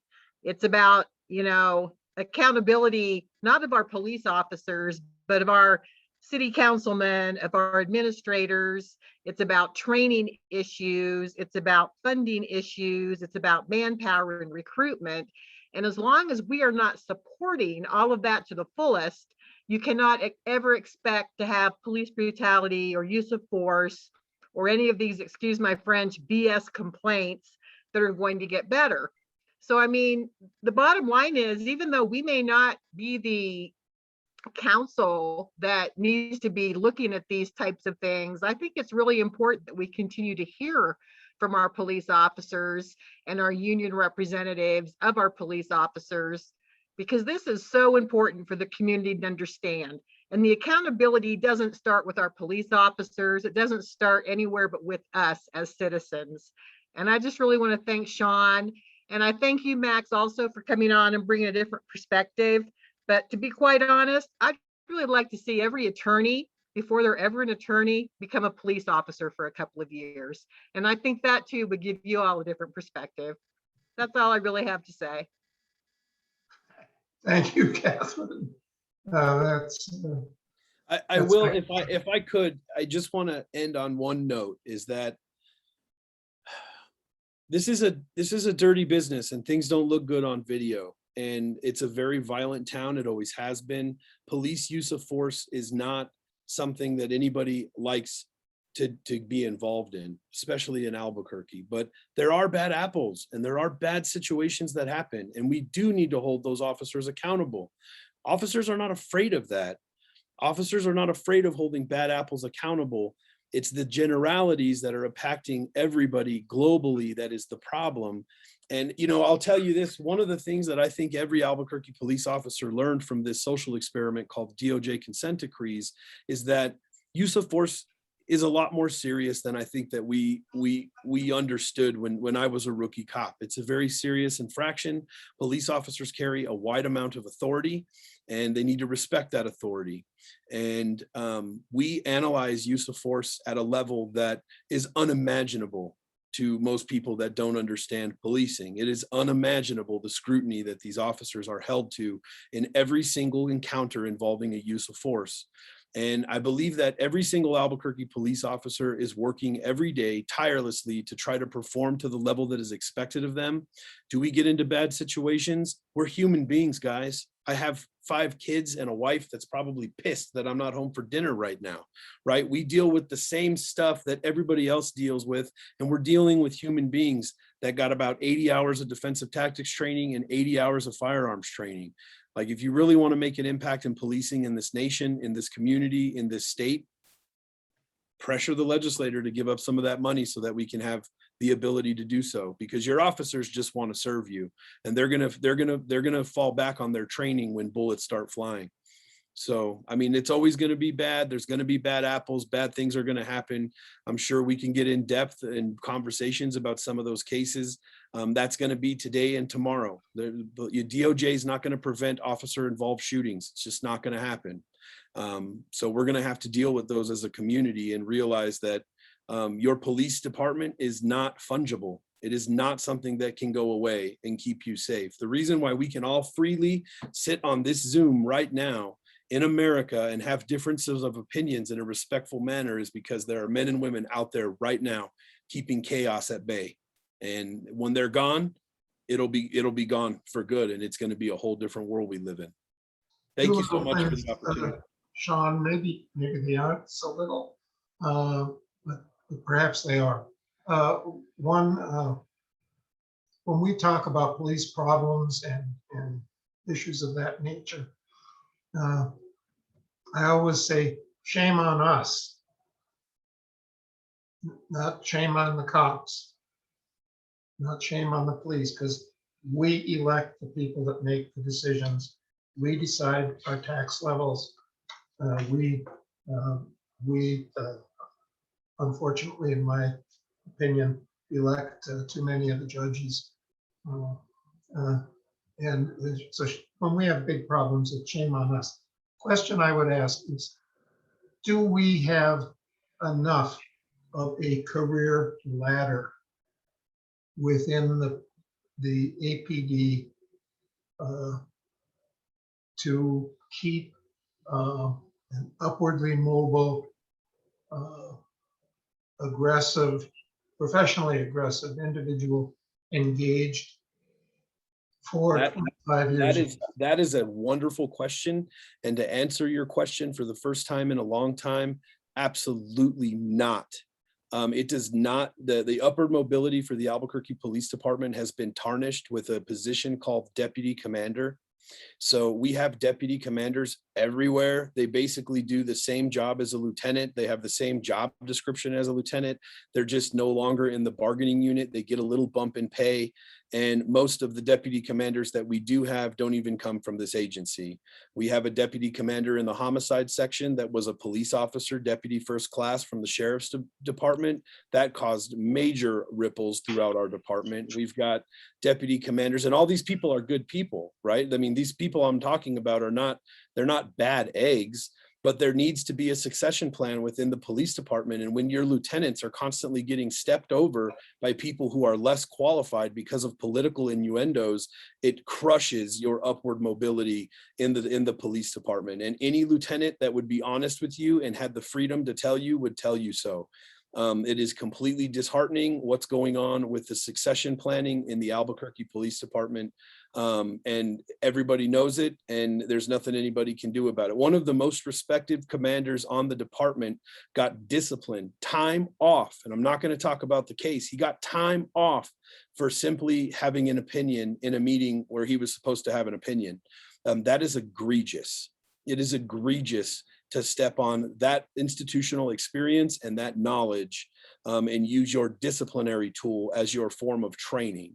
And that's what's going on in the city of Albuquerque. But I would answer your question, no. The major changes need to happen to the succession planning for the future of this department, because politically it's a hell of a lot easier to hire some nobody from out of town because they're not APD and the APD and the consent decree, and that's why the DOJ's here and all that nonsense. It's just easier to hire somebody with less experience that's not from this department than it is to actually train and encourage succession throughout this department and give somebody a stepping stone to move through the department. Just so that everybody knows, Max was called away. He had to leave this festivities this evening, and we send his apologies. Are there other questions for Shawn? I know I have some questions that probably aren't going to be able to be answered tonight, but are there other questions? Vidalia, Graham, David? I have a couple of questions. First off, there are far too many comments in the chat room for me to even try to condense. So I'm not even going to try. Shawn, you intimated early on in your discussion that there was perhaps a better way to go around dealing with the consent decree, basically cutting out the monitor.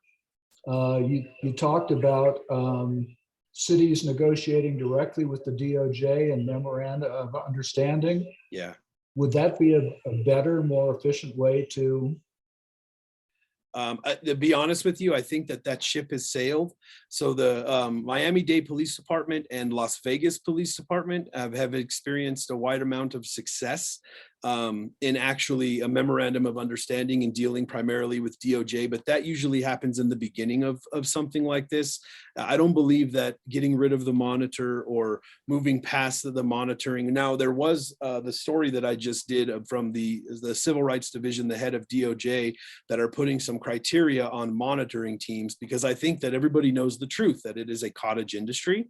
And if me and you were making $200,000 a year to keep the city of Albuquerque right where they are, well, why wouldn't we do that? Again, that's my opinion. That's the opinion of the APOA.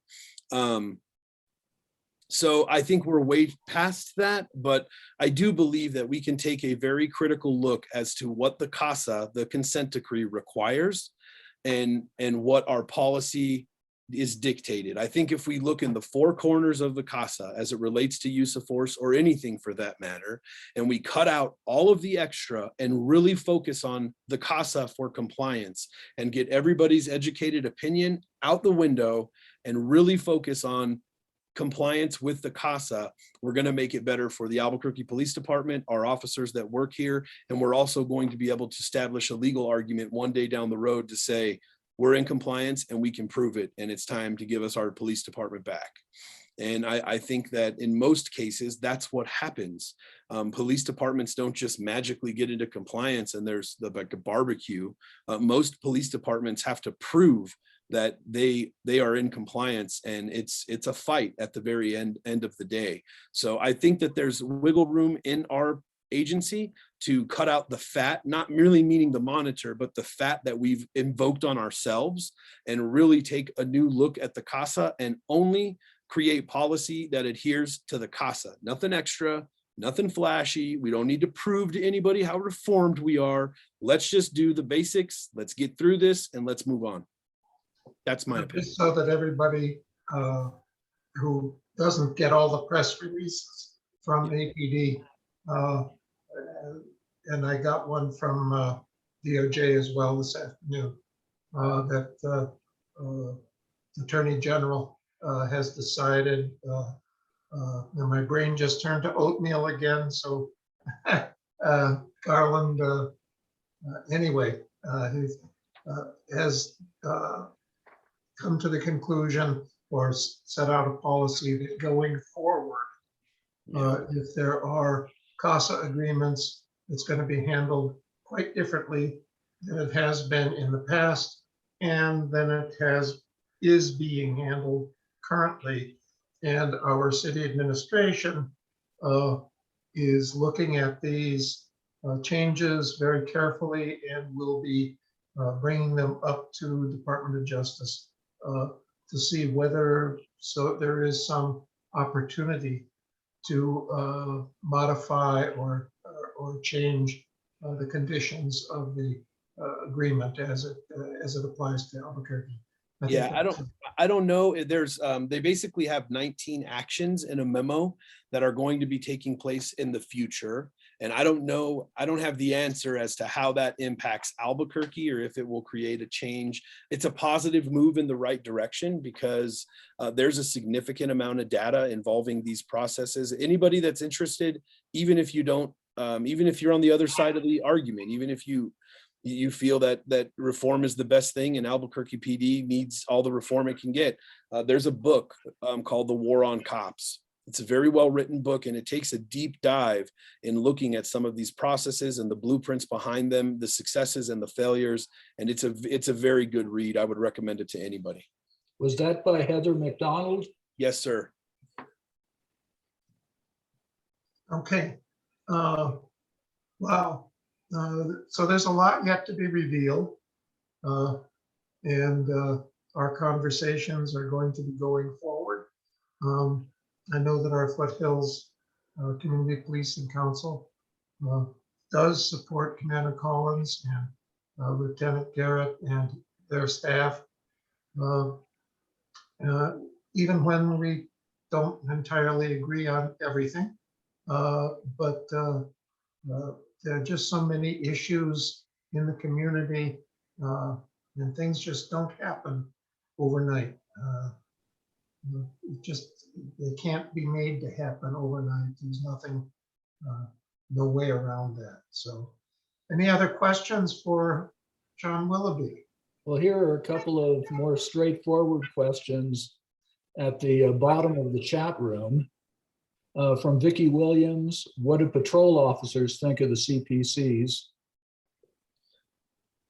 I think that patrol officers, they know that all of you volunteer your time, and they know that I think you'd get a different, I wish you guys could have a real conversation with a patrol officer without their chain of command. And I mean, at the end of the day, everybody that comes before you in a CPC, to include the command staff, is going to be somewhat guarded because unlike myself, I'm federally protected to criticize the department and to be the voice of Albuquerque police officers. These other officers that are in this chat, their daily frustrations, their opinions, they have to be kept to the side, because if they say the wrong thing in front of the wrong person, they can literally be held in trouble.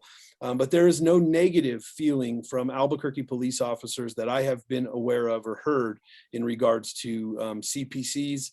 We're very appreciative of CPCs. We know that you just want to get involved and try to help, and that I have heart for what you guys are trying to accomplish, regardless of whether or not you agree with me or not. I'm very appreciative that you're here volunteering your time to listen to me speak, or anybody speak that presents in front of you. We're actually, I don't know if it would violate the Open Meetings Act. I have to do some more research, but my APOA board has authorized me to invite all of your CPC boards to an event at the APOA office and provide you some drinks and maybe some appetizers to really try to understand who we are and what we do and why we do what we do, and have some really honest dialect with officers here at the APOA. I've got to do some research of whether or not that would be a violation of the Open Meeting Act, but I think we need the dialogue, and I'm very responsive and appreciative of being included in the CPCs. It's very challenging for me to be at all of them because they're every single month. But I really would love to build a stronger relationship with you guys. And I mean, if you hear something or you hear me say something and you want to know the story behind it, just pick up the phone and call me. I answer it all day, every day. We can have a conversation. I can explain it to you and give you some insight of why we're doing what we're doing. I would certainly be interested in attending such a meeting, and I know Adelia has also in the chat room said she would love to attend. And in that same vein, a question did come up about coffee with a cop. Has that ever been reinstituted, or?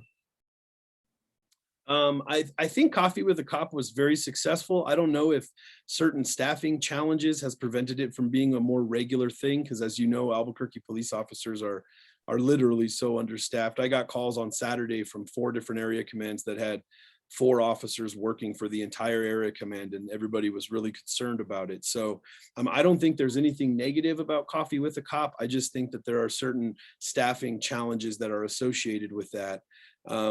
And then, I would encourage you to have sidebar real conversations, build relationships with your cops. We're born and raised in Albuquerque. We all love this community. I don't know anybody that's not doing it for the right reasons. And try to get that honest conversation with an Albuquerque police officer, because they'll give you some insight that you're not even ready for or thinking about. So it's very important to have that honest dialogue, especially with CPCs and its police officers. Okay, and I have to say, I don't hear anything negative about that. I don't think it would be considered bribery since we have no authority. So yeah, we won't be. Maybe we might give you a T-shirt or something, but it's not going to be bribery.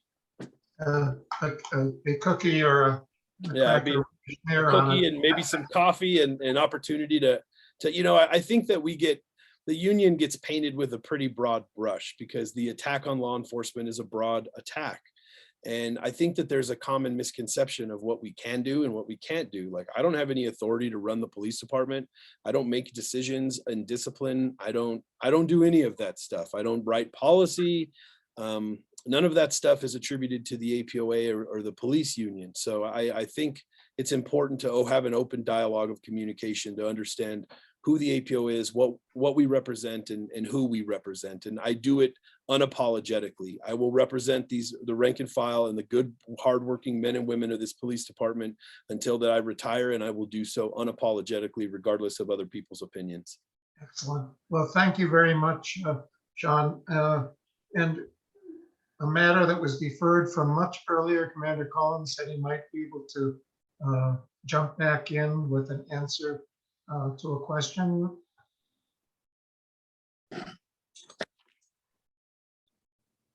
And here he is. All right, I keep hitting the wrong buttons. So this was regarding the two home invasions. So they're not close to each other in the area command. They're actually several streets apart. The commonality is that they did not recognize or know the subjects. The first one, nothing was taken. The second one, the offender stole a wig, like a hair wig, and that was it. So based on what I've researched, they do not know who these people are. So I don't know. I can't explain that one, and there's not much for us to be able to go on because there's not a lot of physical evidence according to the report. Well, I think Bob Carlton was wearing that wig earlier tonight in one of his photos, so you may have found your suspect. Yes. We'll have to talk, Bob. Oh, there it is. Yep, that's the one. Yeah, well, I'm gonna plead innocence. I think the other one was a red wig, not mine. But it does sound though that it was a home invasion is a terrible thing. But it sounds as though there were no fatalities or serious injuries. No, none of that. I think, nothing like that occurred in either one of these. And again, just to set everyone's mind at ease, that is a very, very infrequent situation. It just does not happen with great regularity up there. I think probably in the whole time I've been up in the Foothills, which is coming up on about 4 years now, probably less than 10 have occurred. It's just very few and far between. So don't think that there's like an epidemic of that going on, please. Excellent. Thank you very much. And we're coming up on the 8 o'clock hour. Are there additional things we should try to sneak in here before Kelly says it's time to turn out the lights and lock the door? Okay, I'm not hearing anything. Do we have a motion to adjourn the meeting? So moved, Yeah. this is Idalia. Yes, Adelia. Oh, just so moved, making the motion, that's all. Okay. A second? I second it. Okay. And So I it's thank moved and seconded. Shawn for coming this evening. It's been really interesting. Yes. Thank you, Shawn. It was been- amazing. Thank you. Anytime. Definitely been an excellent session, and I thank both Shawn Willoughby and Max Kauffman tonight. We don't get this sort of a conversation on television or even out of the newspaper. It just is, this is a long form conversation, and it's been very helpful. Thank you very much to both of you. Commander Collins, thank you, and congratulations on 0 gun losses. Corey, nice to see you here again. Thank you all. Martisa, thank you. And Kelly, and we'll get you out of here at 8 o'clock, Kelly. Thanks. And we'll close it out. Thanks. Everyone have an excellent evening. Have a great night. Thank you. Thank you, bye.